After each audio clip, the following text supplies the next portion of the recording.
दिन भर में हम कितने विचार करते हैं, उसमें से किसी एक विचार पर मन अटकता है, किसी एक पर। वही संकल्प और वही कर्म, वही फल। तो कहते हैं कि जब कोई बुरा विचार आए और पता चले कि मन अटक रहा है उस पे, तो उसको छोड़ के अच्छे विचार को धारण करना चाहिए। कई लोगों के चित्त में बड़ा क्रोध होता है, बैठे बैठे भी जलते रहते हैं, उसको ठीक कर दूं, उसको ठीक कर दूं, उसको ठीक कर दूं, है ना। वो तो ठीक हो नहीं हो, ये सोच हमें बेठीक कर देती है। तो जब ऐसा विचार आए कि उसको ठीक कर दूं, अगला विचार दो, मैं ठीक हो रहा हूं, मैं इन विचारों से मुक्त हो रहा हूं। ये पता है, बहुत छोटी छोटी चीज़ें। मुझे नहीं लगता कि जब यज्ञ, दान, पुण्य, भगवान के मंदिर में जाना, कुछ भी इसमें श्रेष्ठ है। केवल अपने विचारों को संस्कार ना बनने दें, यही पुरुषार्थ है। और पुरुषार्थ की सिद्धि है आनंद की प्राप्ति। आनंद कब आएगा? जब कम से कम इच्छाएं होंगी, न्यूनतम वासनाएं होंगी, सात्विक विचार हो, तब जाके आनंद आता है। वरना तो इच्छाओं का तो अंत ही नहीं है। एक खत्म हो जाती है, दूसरी खड़ी होती है, दूसरी खत्म हो जाती है, तीसरी खड़ी होती है, चाहे वो अच्छी हो चाहे बुरी। तो इसीलिए अच्छे विचारों पर ध्यान देना चाहिए। विचार वो बीज हैं जो वृक्ष बनकर पनप के या तो बबूल बनते या तो आम के फल बनते।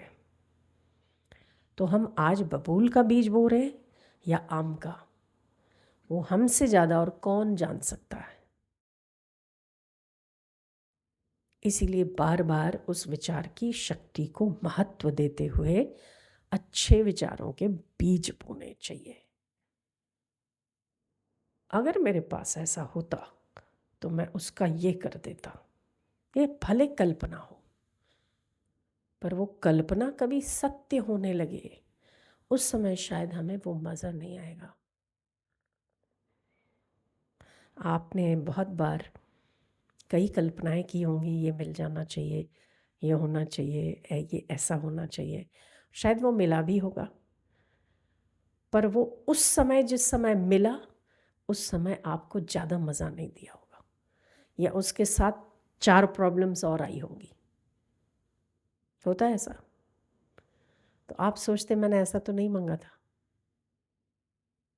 तो आपने भले नहीं मांगा था, पर वो तो उसके बाल बच्चे साथ में तो आएंगे ना।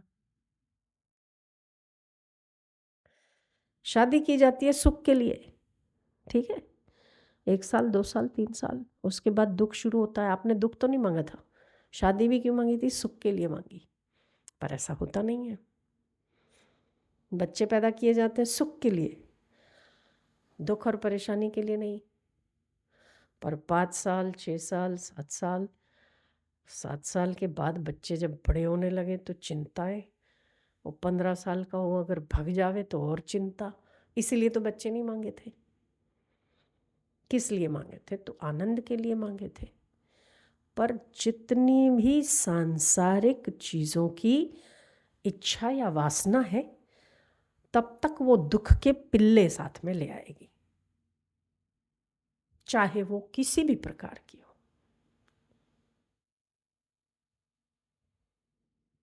इसीलिए शुद्ध और सात्विक इच्छा, तो सबसे अच्छी इच्छा क्या है कि भगवान का प्रेम प्राप्त करना, ईश्वर की प्रसन्नता प्राप्त करना। तो ऐसा क्या करूं जिससे मुझे उसका अनंत प्रेम प्राप्त हो? कितनी अच्छी इच्छा है ना। उस इच्छा में कहीं कोई गुंजाइश ही नहीं किसी और चीज़ की। अनंत प्रेम किसको कहते हैं? जिसमें नफरत ही नहीं है, कहीं क्रोध ही नहीं है। अनंत आनंद, जिसमें आनंद रहितता ही नहीं है। अनंत शांति, जिसमें अशांति की गुंजाइश ही नहीं। कितनी सुंदर अद्भुत इच्छा है, एकदम श्रेष्ठ। शायद इससे ऊपर कोई इच्छा ही नहीं बनी होगी। मुझे कुछ नहीं चाहिए, केवल परमात्मा का प्रेम चाहिए। और जब वो प्रेम करने पर आए तो किसी और की आवश्यकता मुझे नहीं लगता हो। जब वो आनंद देने पर आए तो दुनिया का क्या, पूरे ब्रह्मांड का कोई एक शक्ति, वो स्वयं परमात्मा की ही क्यों न हो, उसे दुखी कर ही नहीं सकती। तो क्या मांगे? तो बोले भगवान की प्रीति मांगे। तो क्या मांगे? तो परमात्मा की प्राप्ति मांगे। क्या मांगे? तो इस जगत में जितनी भी इच्छाएं और वासनाएं हैं, सब वासनाएं केवल और केवल सुख, शांति, प्रेम और आनंद के लिए है। ठीक है ना, खुश होने के लिए ना। अगर हम 100 बातों की एक बात इन शॉर्ट ये कहें कि हम कुछ भी कर्म करते हैं उसको हम होने के लिए करते हैं, चाहे वो सात्विक कर्म हो, राजसी हो, तामसी हो, किसी भी प्रकार का, हम खुश होने के लिए करते हैं। पर वो खुशी टिकती नहीं है ज़्यादा समय। जब तक आपने किया, जब तक उसमें हो आप खुश हो,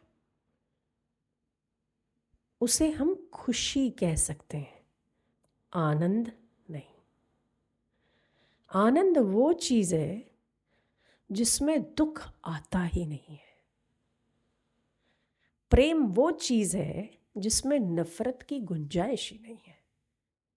शांति वो वस्तु है जिसमें अशांति की सोच ही नहीं है। उसके बाद कुछ पाना ही बाकी नहीं रहता। तो उसी की यात्रा है हर व्यक्ति की, और उसी की यात्रा के चलते इच्छा तो यही करनी चाहिए मेरे हिसाब से। फिर प्रारब्धवश कुछ भोगने को आ जाए, करने को आ जाए तो ठीक है, चलते फिरे करते रहे, पर एक आंतरिक मजबूत इच्छा ईश्वरीय प्रेम की हो, ईश्वरीय आनंद की हो, ईश्वरीय शांति की हो, तो जगत में कोई चीज़ दुखी कहाँ कर सकती है? कोई चीज़ दुखी नहीं कर सकती, कोई भी। बोले रामतीर्थ कहते थे, चाहे समुद्र धरती के उफान पर आ जाए, 12 सूर्य एक साथ तपले, प्रलय का महाभयंकर दृश्य उपस्थित हो जाए, फिर भी मेरे आनंद में कोई कमी नहीं आ सकती। कब होता है? जब वो अनंत आनंद के साथ जुड़ गया हो। ऐसी इच्छा होनी चाहिए, बाकी तो ठीक है।